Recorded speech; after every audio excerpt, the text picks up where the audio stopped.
Teman-teman, surat lamaran pekerjaan yang Anda buat itu sangat menentukan apakah nanti Anda akan dipanggil untuk wawancara sebagai proses berikutnya, atau justru surat lamaran pekerjaan Anda itu ditaruh begitu saja di berkas-berkas administrasi yang tidak terpakai.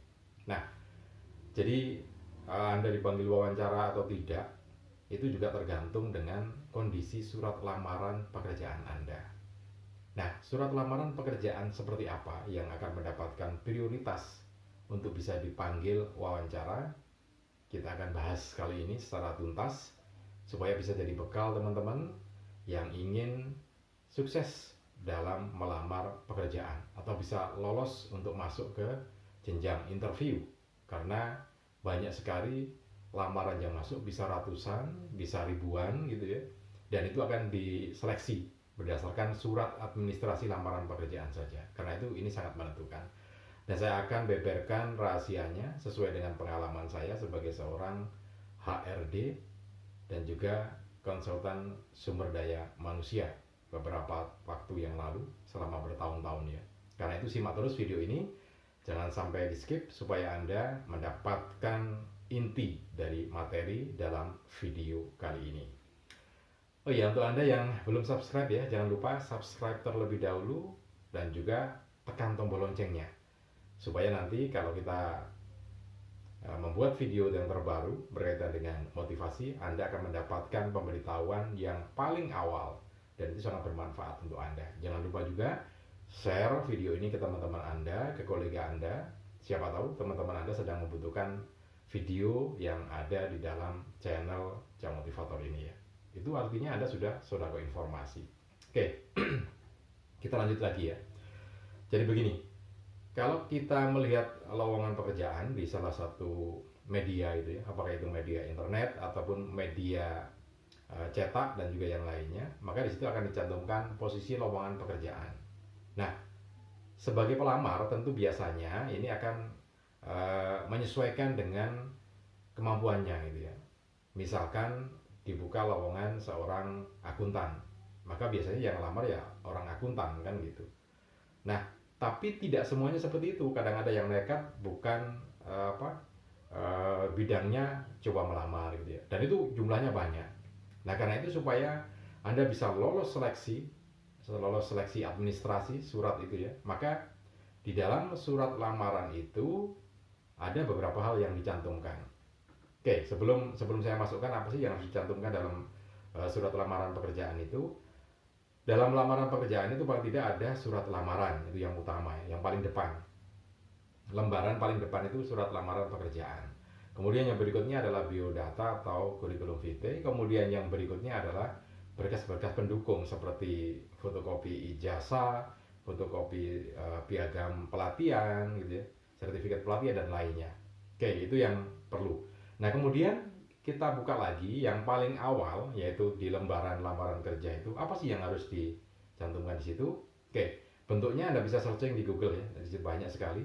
Nah, tapi yang perlu saya sampaikan di sini intinya adalah di dalam surat lamaran pekerjaan itu harus dicantumkan bahwa Anda itu bisa mengisi posisi yang sedang Anda lamar itu gitu ya.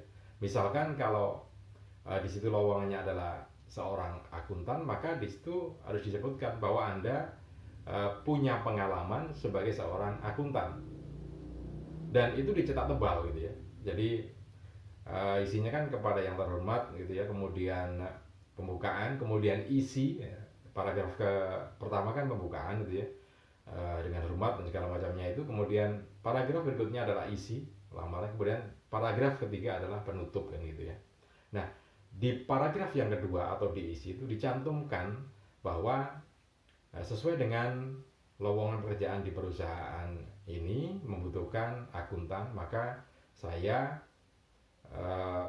berkeinginan mengisi lowongan pekerjaan itu karena saya seorang akuntan yang berpengalaman sekian tahun gitu ya, sehingga match gitu ya. Dan itu harus dicetak tebal atau dicetak miring dan tebal, lebih bagus lagi karena itu kan akan melihat ini menarik perhatian dari administrasi rekrutmennya atau orang-orang HRD akan perhatian dengan itu gitu ya. Jadi match ini, langsung akan disisihkan. Biasanya akan dilihat, setelah lihat itu akan lihat biodatanya gitu ya, biodatanya. Nah itu yang akan kemudian akan mendapat prioritas untuk dipanggil gitu ya. Karena tadi di awal yang pertama adalah di surat lamaran itu harus dicantumkan bahwa kemampuan Anda atau kapasitas Anda itu match atau cocok dengan lowongan pekerjaan itu, sehingga akan mendapatkan prioritas untuk dipanggil. Kenapa begitu? Harus begitu. Karena dengan sekian banyak lamaran, ratusan bahkan ribuan, maka lamaran yang tidak match akan disisihkan begitu saja gitu ya. Jadi kan di situ seperti yang saya sampaikan tadi ya, banyak pelamar yang tidak sesuai, dan dari sisi depan aja udah kelihatan bahwa orang ini match atau enggak gitu ya. Sehingga itu akan mempercepat kerjaannya teman-teman di HRD. Kalau Anda cantumkan itu, wah senang sekali teman-teman HRD itu. Wah ini pas, cocok, langsung dilihat berikutnya, senang, kemudian akan diagendakan untuk diwawancara atau dipanggil untuk interview atau untuk wawancara. Nah itu harus match gitu ya. Nah masalahnya begini, kadang-kadang ada yang berpengalaman 3 tahun, ada yang berpengalaman setahun lah gitu ya, atau mungkin ada bulan gitu ya. Apakah dicantumkan di situ? Ya, kalau Anda punya pengalaman yang cukup lama, misalkan 3 tahun, cantumkan. Kalau kemudian menengah, jadi mungkin setahun atau di bawah 1 tahun, ya cantumkan saja bahwa Anda punya pengalaman di bidang akuntan gitu ya, atau Anda seorang akuntan gitu ya. Nah, dicantumkan di situ, tidak usah disebutkan. Karena begitu sudah match, nanti akan dilanjutkan baca di biodata. Anda pernah punya pengalaman di akuntansi itu berapa lama dan di mana saja. Itu akan didukung di biodata. Nah, itu yang paling penting. Jadi bagaimana supaya bisa membuat lamaran pekerjaan itu bisa lanjut pada tahapan wawancara atau interview. Nah, itu tadi ya, yang punya pengalaman PD langsung sebutkan di situ. Cetak tebal, miring gitu ya. Underline dan ini kalau di posisi itu I itu ya. Nah, itu yang perlu dicantumkan di surat lamaran pekerjaan, halaman atau lembaran paling depan. Nah, kalau tidak punya, mungkin keilmuannya cocok, maka dicantumkan, dicetak tebal di dalam itu. Jadi disebutkan bahwa sesuai dengan lowongan pekerjaan yang ada di perusahaan ini, maka saya seorang lulusan Fakultas Ekonomi jurusan akuntansi gitu ya. Anda kan berarti kan match di situ. Kalau Anda punya pengalaman magang, disebutkan di situ. Saya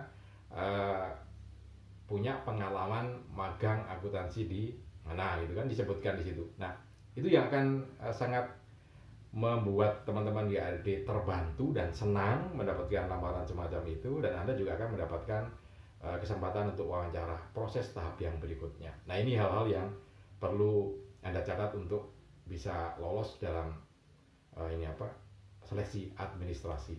Apapun itu ya lowongannya ya, apakah akuntan, apakah HRD, apakah administrasi, apakah general affair ataupun marketing, sebutkan bahwa Anda punya kapasitas baik secara keilmuan ataupun pengalaman untuk mengisi posisi yang sedang dibuka. Oke, mudah-mudahan ini bisa bermanfaat untuk Anda. Di video yang berikutnya saya akan sampaikan bagaimana supaya bisa lolos dalam tes atau seleksi interview di sebuah perusahaan. Mudah-mudahan ini bisa bermanfaat untuk Anda, dan jangan lupa tunggu video-video kami yang berikutnya untuk memotivasi Anda yang ingin mencari pekerjaan dan lolos dalam pekerjaan. Salam dan sukses selalu untuk Anda.